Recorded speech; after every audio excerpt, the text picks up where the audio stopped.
ಪೂರ್ತಿ ರಿಕವರ್ ಆದ್ರ? ಪರವಾಗಿಲ್ಲ, ರೆಸ್ಟ್ ತಗೊಳ್ಳಿ ಅಂತ ನಾವು ಇನ್ಸಿಸ್ಟ್ ಮಾಡ್ತೀವಿ. ಬಟ್ ಅವ್ರು ನಮ್ಮ ಮಾತು ಕೇಳಬೇಕಲ್ಲ. ಇವರು ಜಯಂತ್ ಅಂತ ನಮಗೆ ತುಂಬ ಬೇಕಾದವರು. ಇವ್ರ ಕಂಪ್ನಿ ಜೊತೆಗೆ ನಾವು ಸಾಕಷ್ಟು ಪ್ರಾಜೆಕ್ಟ್ಗಳನ್ನ ಮಾಡಿದ್ದೀವಿ. ಇವರು ಅವ್ರ ಹೆಂಡತಿ ಜಾನ್ವಿ. ನಮಸ್ತೆ ಸರ್. ನಮಸ್ಕಾರ ಸರ್. ಸರ್ ಅಂತ ಕರಿಬೇಡ ನನ್ನ. ಯಾಕೆ, ಏನಾಯ್ತು? ತಾತ ಅಂತ ಲಕ್ಷಣವಾಗಿ ಕರೆಯೋದು ಬಿಟ್ಟು ಸರ್ ಅಂದ್ರೆ ಕೋಪ ಬರಲ್ವಾ? ಅರ್ಧ ಕ್ಷಣಕ್ಕೆ ಜಂಗಾಬಲ ಹುಡುಗೋಗಿತ್ತು ತಾತ. ಇವ್ರಿಗೆ ಯಾರು ಶಾಕ್ ಕೊಡಬಾರ್ದು ಅಂತ ನಾವೆಲ್ಲ ಮಾತಾಡ್ಕೋತಾ ಇದ್ವಿ. ಈಗ ನೋಡಿದ್ರೆ ಇವರೇ ಎಲ್ರಿಗೂ ಶಾಕ್ ಕೊಟ್ಕೊಂಡು ಓಡಾಡ್ತಾ ಇದ್ದಾರೆ. ರೆಸ್ಟ್ ತಗೊಳ್ಳಿ. ಈಗ ನಗ್ನಗ್ತಾ ಇರೋದಕ್ಕಿಂತ ಬೇರೆ ಏನ್ ರೆಸ್ಟ್ ಬೇಕು ಹೇಳು? ಹೌದೌದು. ಅಮ್ಮನಿಗೆ ವಿಷಯ ಗೊತ್ತಾದ್ರೆ ಅವ್ರು ಹೇಗೆ ತಗೋತಾರೋ ಏನೋ ಸಿದ್ದು ಅವರೇ. ನನಗೂ ಅದೇ ಚಿಂತೆ ಆಗೋಯ್ತೆ. ಆದರೆ ಬೇರೆ ದಾರಿನೇ ಇಲ್ವಲ್ಲ, ಹೇಳಲೇಬೇಕಲ್ಲ ಮೇಡಮ್ ಅವರೇ. ಬನ್ನಿ. ಅರೆ ಭಾವನಾ, ಸಿದ್ದು, ಏನ್ ಇದ್ದಕ್ಕಿದ್ದಾಗೆ ಬಂದ್ಬಿಟ್ಟಿದ್ದೀರಾ? ಹೇಳಲೇ ಇಲ್ಲ. ಆದ್ರೆ ಸಮಯಕ್ಕೆ ಸರಿಯಾಗಿ ಬಂದಿದ್ದೀರಾ. ಅಪ್ಪ ಅಮ್ಮ ಎಲ್ಲೋ ಹೊರಗೆ ಹೊರಟಿರೋ ಹಾಗಿದೆ. ಎಲ್ಲಿಗೂ ಅಲ್ಲ ಮಗಳೇ, ನಿಮ್ಮಮ್ಮ 35 ವರ್ಷ ಹಿಂದಕ್ಕೆ ಹೋಗ್ತಾ ಇದ್ದಾಳೆ. ಅಂದ್ರೆ ನನ್ಗೆ ನಮ್ಮ ಅಣ್ಣ ಸಿಕ್ಕಿದಾನೆ. ಅಣ್ಣನ? ಹೌದು ಭಾವನಾ, ಧರ್ಮಣ್ಣ.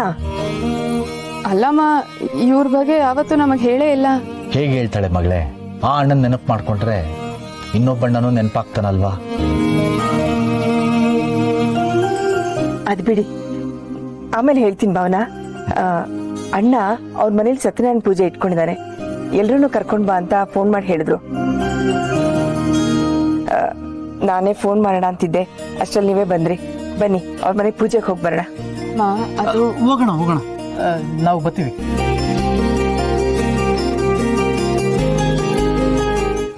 ಏನು ಮೇಡಮ್ ಅವರೇ, ನೀವು ಅತ್ತೆ ಅಷ್ಟು ಪ್ರೀತಿಯಿಂದ ಕರೀತಿದ್ದಾರೆ. ಅದು ಅಲ್ಲದೆ ಎಷ್ಟೋ ವರ್ಷಗಳಾದ್ಮೇಲೆ ಅವ್ರ ಅಣ್ಣ ಬೇರೆ ಸಿಗ್ತಿದ್ದಾರೆ. ಹೋಗೋಣ. ಹಾಂ, ನಾವು ಬರ್ತೀವಿ ಲಕ್ಷ್ಮತೆ. ಸರಿ, ನೀನ್ ಹೋಗಿ ರೆಡಿ ಆಗಿ. ಹಾಂ, ಬನ್ನಿ ಮೇಡಮ್ ಅವರೇ. ಸಿದ್ದು ಅವರೇ, ಅಪ್ಪ ಅಮ್ಮನಿಗೆ ವಿಷಯ ಹೇಳಬೇಕಿತ್ತು. ಮೇಡಮ್ ಅವರೇ, ಎಲ್ಲರೂ ಖುಷಿಯಾಗಿದ್ದಾಗ ನಾವು ಆ ವಿಷಯ ಹೇಳಿ ಅವ್ರನ್ನ ಬೇಜಾರು ಮಾಡೋದು ಬೇಡ. ವಾಹನಾದಿ ಷೋಡಶೋಪಚಾರ ಪೂಜಾಂಚ ಕರಿಷೆ. ಓಂ ಸತ್ಯದೇವಾನ್ಮ ಸತ್ತಾತ್ಮನೇನ್ಮ ಸತ್ಯಪುರುಷಾನ್ಮ ಸತ್ಯನಾಯಾನ್ಮ ಸತ್ಯಪುರುಷಾನ್ಮ ಸತ್ತಾತ್ಮನೇನ್ಮೋನ್ಮ ಸತ್ಯ ಯೋಗಾನ್ಮ ಸತ್ಯ ಯೋಗಾನಂದಾನ್ಮ ಮಹಾಲಕ್ಷ್ಮೀನ್ಮ ಪ್ರಕೃತೇನ್ಮ ಕೃತೇನ್ಮ ವಿದ್ಯಾ ಏನ್ಮ ಸರ್ವೋತಾಯ ಪ್ರಧಾನ್ಮ. ನಿಮಗೆ ಈ ಥರ ತುಂಬ ಕುಟುಂಬ ನೋಡಿದ್ರೆ ಎಷ್ಟು ಇಷ್ಟ ಆಗುತ್ತೆ ಅಲ್ಲ?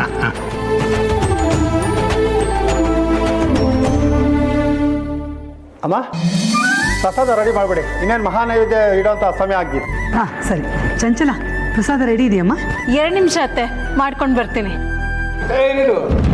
ಪ್ರಸಾದ ಅನ್ಕೊಳ್ಳಿ ನೆನಪಾಯ್ತು. ಈ ನಮ್ಮ ತರ್ಲೆ ಸುಬ್ಬಿ ಪ್ರಸಾದ ಎಷ್ಟು ಚೆನ್ನಾಗಿ ಮಾಡ್ತಾಳೆ ಗೊತ್ತಾ? ಹೌದಾ? ಲಕ್ಷ್ಮಿ, ಇವತ್ತು ಪ್ರಸಾದ ನೀನೇ ಮಾಡ್ಬೇಕಮ್ಮ. ನಾನಾ?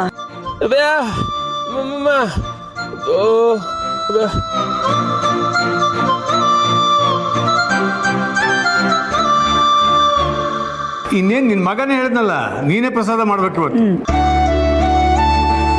ಏನ್ ತಾತ, ಇಷ್ಟು ದಿನ ನಾನು ಮಾಡೋದು ತುಂಬ ಚೆನ್ನಾಗಿರುತ್ತೆ ಅಂತ ಹೇಳ್ತಾ ಇದ್ರಿ, ಈಗ ಅವ್ರು ಮಾಡೋದು ಮಾತ್ರ ಚೆನ್ನಾಗಿದೆ ಅಂತ ಹೇಳಿ ಪಾರ್ಟಿ ಚೇಂಜ್ ಮಾಡಿಬಿಟ್ರಾ? ಮೋಸ ತಾನೆ? ಇಲ್ಲಮ್ಮ, ನೀನು ಪ್ರಸಾದ ತುಂಬಾ ಚೆನ್ನಾಗಿ ಮಾಡ್ತೀಯ, ಅವಳು ಚೆನ್ನಾಗಿ ಮಾಡ್ತಾಳೆ. ಈ ಲಕ್ಷ್ಮಿ ಅಂತ ಹೆಸರು ಇಟ್ಕೊಂಡವ್ರು ಇರ್ತಾರಲ್ಲ, ಅಡುಗೆ ಮನೇಲಿ ಯಾರಾದ್ರೂ ಅವ್ರನ್ನ ಮೀರ್ಸಕ್ಕಾಗತ್ತಾ? ಯಾವ ಕೆಲಸದಲ್ಲೂ ನಿಮ್ಮನ್ನು ಮೀರ್ಸೋಕ್ ಸಾಧ್ಯನೇ ಇಲ್ಲ. ಆದರೆ ನನ್ನ ದೊಡ್ಡಮ್ಮ ಇನ್ನೂ ಚೆನ್ನಾಗಿ ಮಾಡೋಳು. ಇವತ್ತು ನೀವಿಬ್ರು ಸೀನಿಯರ್ ಲಕ್ಷ್ಮಿ, ಜೂನಿಯರ್ ಲಕ್ಷ್ಮಿ ಇಬ್ರು ಸೇರ್ಕೊಂಡು ಪ್ರಸಾದ ಮಾಡಬೇಕು, ಸರಿನಾ?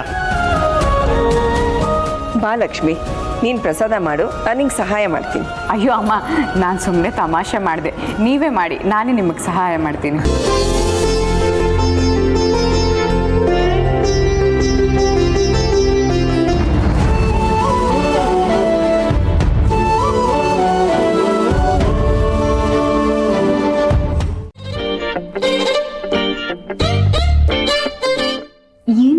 ಕರೆದ್ರ ಏನೇ ಇಷ್ಟೊಂದು ಓವರ್ ಆಗಿ ಆಡ್ತಿದ್ಯಾ?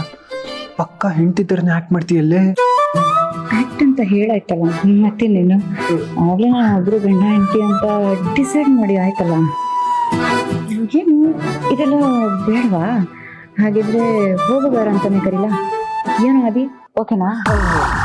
ಬೇಡ ಬೇಡ ಬೇಡ ಮಾತಾಡಿ, ಹಿಂಗೆ ಕರಿ, ಒಂಥರ ಚೆನ್ನಾಗಿದೆ. ಏನು ಚೆನ್ನಾಗಿದ್ಯಾ? ಮಜಾ ತಗೋತಿದ್ಯಾ? ರೀ ಏನ್ ಕರೆದಿದ್ದು ಅಂತ ಹೇಳಲೇ ಇಲ್ಲ. ಇಲ್ಲಿ ಸ್ವಲ್ಪ ಹುಷಾರಾಗಿ ನೋಡ್ಕೊಂಡು ಮಾತಾಡು, ಬಾಯಿ ಬಂದಿದ್ದೆಲ್ಲ ಮಾತಾಡ್ಬೇಡ. ನನ್ ಜೊತೆ ಹೋಗಲೇ.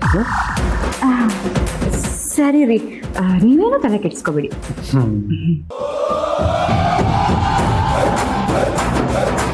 ಅಮ್ಮ ಏನಾದ್ರು ಕೊಡ್ಲಾ?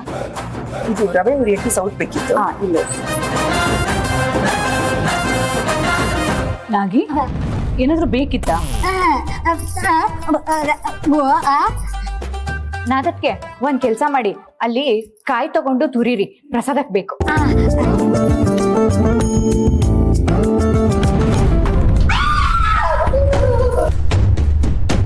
ನಾಗಿ ಏನಾಯ್ತು? ಯಾಕೆ ಕಿರ್ಚ್ಕೊಂಡೆ?